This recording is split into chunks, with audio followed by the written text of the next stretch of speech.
नमस्कार दोस्तों, शुभ प्रभात। आज यहाँ पर कार्यक्रम हो रहा था विशेष वालों का, थोड़ा देखते हैं, बस दिखाते हैं आपको।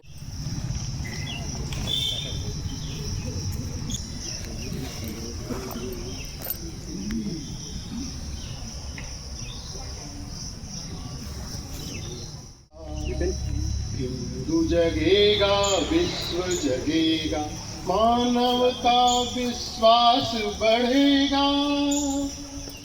चेतन अपना माना है, मानव पशु तरु गिरिशरिता से एक ब्रह्म को पहचाना है।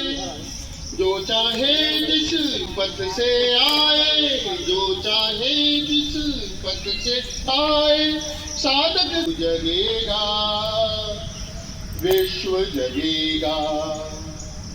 इसी सत्य को विविध पक्ष से वेदों में हमने गाया था। निकट बिठाकर इसी तत्व को उपनिषदों ने समझाया था। मंदिर मठ गुरुद्वारे जाकर, मंदिर मठ गुरुद्वारे जाकर यही ज्ञान सत्संग मिलेगा। हिंदू जगेगा, विश्व जगेगा। हिंदू धर्म वह सिंधु अटल है, जिसमें सब धारा मिलती है। धर्म अर्थ और काम मोक्ष की किरणें लहर लहर खिलती हैं। इसी पूर्ण में पूर्ण जगत का, इसी पूर्ण में पूर्ण जगत का जीवन मधु संपूर्ण फलेगा। हिंदू जगेगा। आक्रांताओं से ऊपर हैं, इन सभी शोषणकारियों से ऊपर हैं, तो हम बार बार पराजित क्यों हो जा रहे हैं? क्यों भारतीय सभ्यता पराजित हो जा रही है? और जब उसके मूल का चिंतन करते हैं, जब उस मूल समस्या का विचार करते हैं, तब ये ध्यान में आता है कि समाज के अंदर राष्ट्रीय चरित्र का अभाव था। इसलिए वो बल से नहीं हार रहे हैं, इसलिए शक्ति से नहीं हार रहे हैं, इसलिए तकनीक से नहीं हार रहे हैं। आप हार रहे हैं, आप पराजित हो रहे हैं, क्योंकि आपके अंदर राष्ट्रीय चरित्र का अभाव है। तो ऐसे परम पूजनीय डॉक्टर जी विचार करते हैं, एक एमबीबीएस डॉक्टर विचार करता है कि राष्ट्रीय चरित्र के लिए क्या करना चाहिए।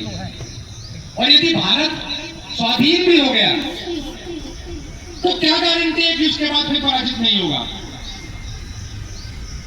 फिर गुलाम नहीं होगा। इसलिए समस्या का समाधान करना है, राष्ट्रीय चरित्र का निर्माण करना है। और ऐसे राष्ट्रीय चरित्र के लिए व्यक्ति निर्माण करने की प्रयोगशाला को राष्ट्र स्वयंसेवक संघ कहते हैं। ऐसी प्रयोगशाला की स्थापना 27 दिसंबर 1925 को डॉक्टर जी, परम पूज्य डॉक्टर जी ने की। केवल व्यक्ति निर्माण के लिए नहीं, राष्ट्रीय चरित्र के लिए, राष्ट्र निर्माण के लिए व्यक्ति निर्माण करना राष्ट्र स्वयंसेवक संघ का कर्तव्य है। वो उसका ध्येय है, वो उसका लक्ष्य है। हम लोग जब महाभारत पढ़ते हैं तो अपने ध्यान में आता है, मेरे स्वयं की अपने आ जाए, मेरी सबसे सर्वोच्च किसी का व्यक्तित्व रहा हो, कोई उत्कृष्ट व्यक्तित्व रहा हो, जिससे सभी को प्रेरणा मिलती है, जानते हैं, तो मानसिक शक्ति में भी कोई कमी नहीं है। विश्व प्रतिज्ञा का आज भी उदाहरण दिया जाता है। हम अपनी सामान्य बातों में बोलते हैं, मैं विश्व प्रतिज्ञा की तरह हूं, मेरी बात विश्व प्रतिज्ञा की तरह है। सर सैया पे लेटे हैं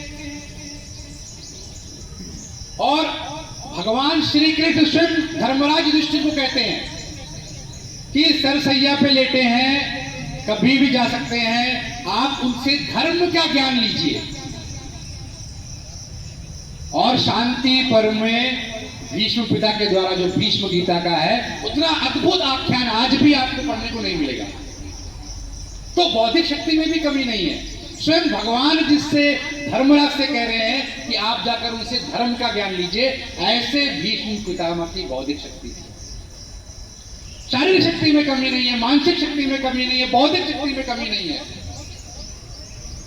आध्यात्मिक शक्ति, जिस व्यक्ति को इच्छा मृत्यु है का वरदान है,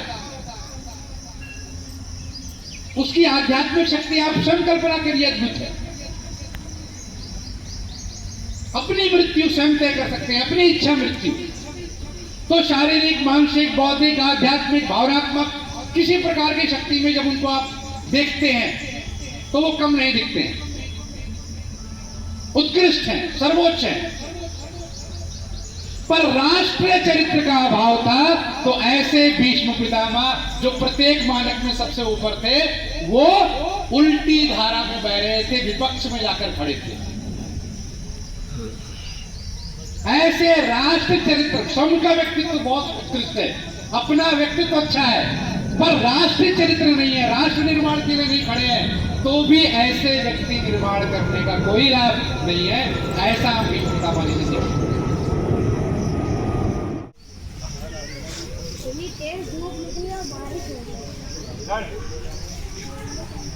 सब करेगी, हाँ नहीं वाम प्रयोग करेंगे, वाम प्रयोग करके बाहर निकलेंगे। चलो पानी को तो खड़ा कर दीजिए।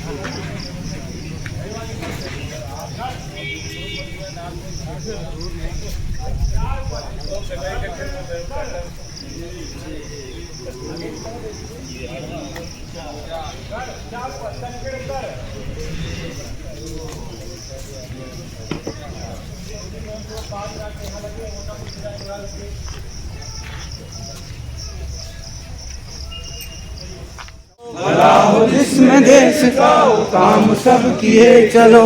एक दो एक दो एक दो एक दो एक दो एक दो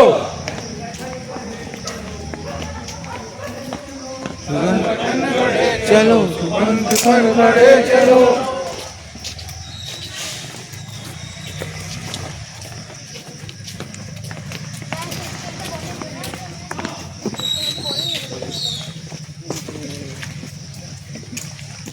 एकता के स्वर में गीत गुनगुनाना सीख लो।